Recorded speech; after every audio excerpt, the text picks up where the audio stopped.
them the headline instead and save the backup for later if necessary.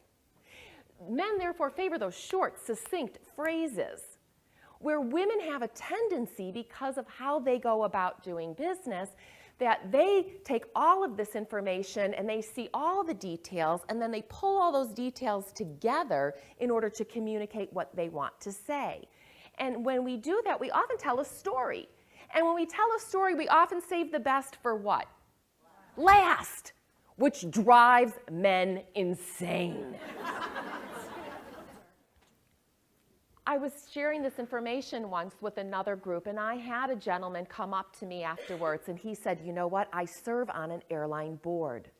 And there was our one token woman on the board with us, and she was sharing a story, and it was going, and I quote him, on and on and on.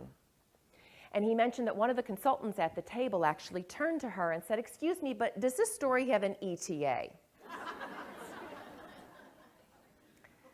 Now, when you think about that, what in that moment just happened to her credibility? Think about in that moment, if instead she would, instead of crumbling, if she would have said, you know what, you're right, it is taking a long time for this plane to land. Let me summarize. She could have had it all back right then and there.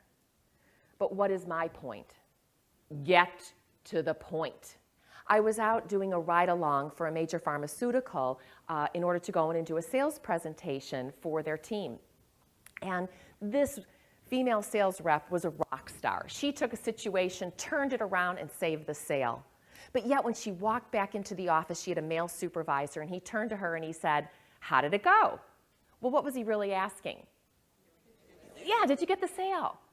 And she said, well, you'll never guess what happened. And launched into the story.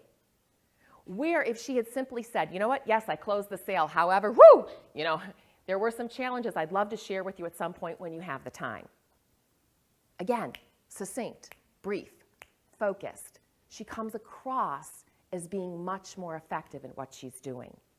So when we're communicating with the men, the more linear that we can be, the more likely we're going to get heard.